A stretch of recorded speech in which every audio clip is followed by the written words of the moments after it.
Hey everyone, This is Kim. and this is Cal. You're listening to Shiny Things.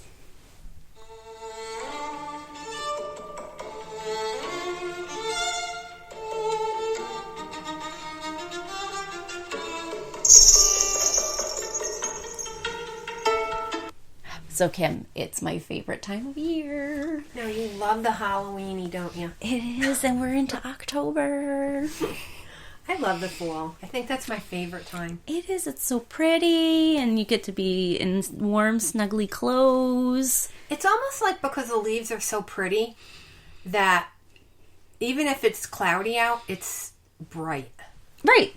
Yeah. Even right now, it's like, it's kind of, overcast, but it's... I love those red leaves. Aren't they pretty? They're so pretty. So, I wanted to do some Halloween tales, and unfortunately this one's a real bummer, but I feel like we needed a story that gets some justice served to it, unlike... The last one. Yeah, poor little Polly. I hate that Richard Allen Davis. He's a motherfucker. I hope that... Don't get me wound up. I got real salty last episode. I know. So... I'm not normally like that. No, you're usually really good. I'm usually the one that gets all worked up. I couldn't help it though. I got so upset. Like I wanted to beat him into the ground myself. And that I'm judge... getting wound up again. They should have let him get that fucker. Well, today... So it's a sad story, but this is the story of the Pixie Stix cyanide killing. I love Pixie Stix. Me too. Hold the cyanide. Yeah, I don't want that.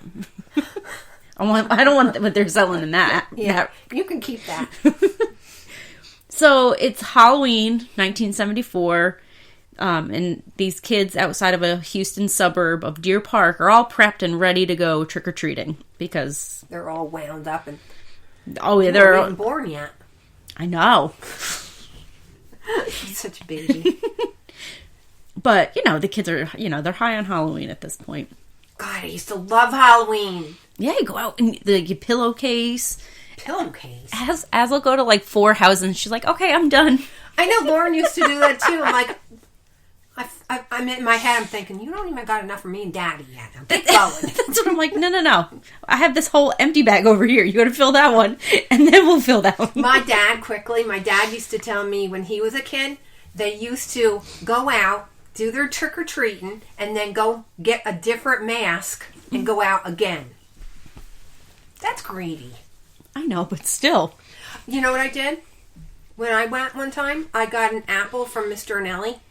Oh. And I threw it in that culvert pipe. Just throw it That's at not awful. Why would I do something like that? Because it gives you... Why would I remember that? Because somewhere deep down you have a lot of guilt. And one Halloween, Darla and Terry dressed me up like a prostitute. Ask Terry about it. I'm gonna. She said there was a man walking and he had his money out, like following me. It's like, pervert. I'm like 12 years old. Oh my god. Terry's I know, definitely... my family needed help. We all need a little help. Dressed me up like a prostitute. I don't know what this little guy was dressed as, though. But it's so sad because little did they know, like, this was going to turn everybody's worlds upside down and Halloween as we know it. Because you always have, all the urban legends and stuff. Yeah, but, back then they're putting cyanide in the candy. Right. When I was a kid, it was needles. Oh, we have to x-ray that. Yeah, that's what they used to do, too. That's sad. I should probably... Nowadays, we should probably x-ray it. Yep. But friends Jim Bates and Ron O'Brien took their kids out into the neighborhood. Everything was going smoothly until they got to this one house. And O'Brien took the kids up to the house. They knocked a couple times and nobody answered. And O'Brien was weird. He was like kind of blocking the doorway while they're standing back. And then all of a sudden he was like, oh, look, they left Pixie Stix. So he hands these Pixie Stix to all 5 of the kids that are there. His daughter, his son, and the other guy's kids. And, like I said, they didn't answer. He gave them all away, and the kids were, like, psyched. But Pixie Stix are a weird thing to get as a trick-or-treat thing. I would love to get Pixie Stix. Me too, but and then you get a sick stomach from eating too much of it. Oh. It's just like Sweet Tarts. Yes. You eat too many of them, and it hurts the top of your you get mouth. That burn. Yeah. The candy burn. So, it started sprinkling out, and the families turned in. Thankfully, the little town had an ambulance that was in the area, because soon after returning home, one would be called to the O'Brien home. So after returning home, Timothy and his sister were given the opportunity to have some candy before they went to bed. So Timothy chose the large Pixie Stick. That's just what you want your kid to have just before bed. Right? So little Timothy took the Pixie Stick. He ingests the sugary treat, and he starts to turn blue. And complaining of abdominal pain and starts convulsing. So the ambulance was called to the home, and Timothy was taken to the hospital where he died later that night. And he was only 8. So days after the tragedy, O'Brien would be arrested under the suspicion for his son's death. But, I just want to look at, were there any red flags like in that case last week? So O'Brien was a lazy motherfucker. He lived with his wife and the kids in Deer Park, Texas. They attended a Baptist church where he served as a deacon, sang in the choir, and oversaw the bus program. But one pastor even called him a good Christian man who was an above average dad. I'm wondering if he overcompensated. Or would he have been saying the same thing if he learned what would later happen? So this waste of space, he was having difficulty time holding down jobs. So it's like, I wonder if this is why he saw his kids as money versus actual human beings. So over a 10-year period, this idiot had been employed by 21 different employers. Wow. 21. And this was all before he hit 30. Wow. So, by the age of 30, he was on the brink of being fired yet again because he was, the employer was suspicious that he was stealing money. So, O'Brien's like $100,000 in debt. He's, at the time, only bringing home $150 a week, which that doesn't sound like a lot at all. No. Even back then. His car was also on the verge of being repossessed, and this is probably where he looked to find other financial relief. So, police quickly learned that O'Brien had taken out 2 $30,000 life insurance policies on each of his kids. Wow. So, this led them to believe, like, well, let's look at Timmy's death. So, because Elizabeth was fine, none of the other kids ate the Pixie Stix. It was just Timothy. So, thankfully, they didn't eat them. And later, they learned that O'Brien did this to cover up his tracks because he's a fucking piece of shit.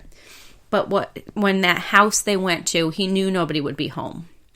So he had actually tainted the Pixie Stix, purposely giving them to his kids so he could collect the insurance money when they died. Oh my God, that's killing your own kid. What a fucking douche. Oh, and it gets better. Like, you should hear this asshole. He's one I'd let everybody in the court jump over the thing. So he had contacted a lot of chemical companies, and he kept inquiring where he could buy cyanide.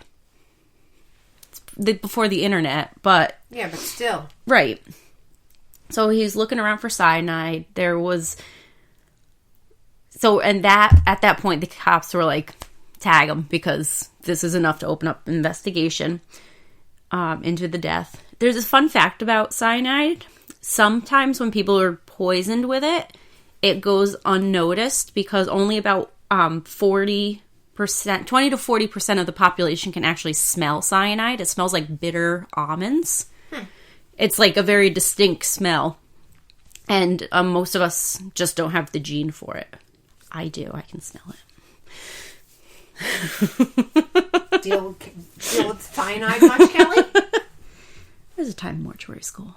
We'll have to do story time from the morgue one day. Yeah, I'm sure you have a lot of stories I haven't even heard yet. So, this piece of shit, they brought him to trial on June 3rd of 1975. He, luckily, was sentenced to death. And he was signed up for the lethal injection. So, here's what this fucking asshole had to say as his last words. What is about to transpire in a few minutes is wrong. However, we as human beings do make mistakes and errors. This execution is one of those wrongs, yet doesn't mean our system of justice is wrong. Therefore, I will forgive all of you who have taken part in any way in my death.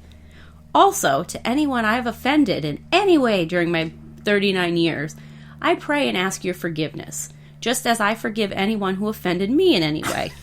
Oh, it gets better. Oh, it gets better. And I pray for God's forgiveness for all of us, respectively, as human beings. To my loved ones, I extend my undying love. To those close to me, know in your hearts I love you, one and all. God bless you all, and may God's blessings be always yours. P.S. During my time here, I've been treated well by all the TDC personnel. That's his final. He forgives everybody else, but no remorse for killing his own kid. Pucker up, because you're going to be kissing Satan's ass. That's funny. So I said in my notes here, I was like, what a fucking jerk. And that one says they show any remorse over killing his own kid, over insurance fraud, or doing anything wrong for that matter. And I guarantee he is not going to a place with pearly gates and cute angels. Yeah, no. But what gets me is that he thinks that what they're doing to him is wrong. Yeah, but what they're about to do to him is wrong. But it was okay what he did to his own child. Right. Satan's like, let me have him. Right? He's going to be like that Little Nicky movie, and in that movie, Hitler every day has to wear a French maid's costume, and they shove pineapples up his ass the wrong way. Like spike side out. I hope that this happens for him too. I don't even want to think about that. Well, this guy needs it. But he was successfully executed by lethal injection. Well, that's good. On March 31st, 1984. Well, I'm glad that Governor Newsom wasn't there. Right. Fuckface. Yeah. And I love how he's like, Jesus this and Jesus that. I'm like, God does not forgive you. God don't like ugly. Brian, you killed your kid, motherfucker. What? I mean, did you forget? Where was the mother? That was the thing. I didn't see any, like, she just kind of went into hiding. Maybe he killed her.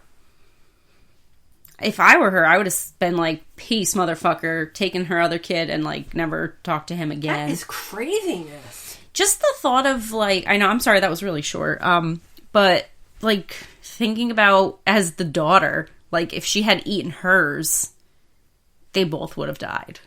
I'm surprised he didn't, like, encourage them both to do it. Well, he may let have it happen just, like, spontaneously.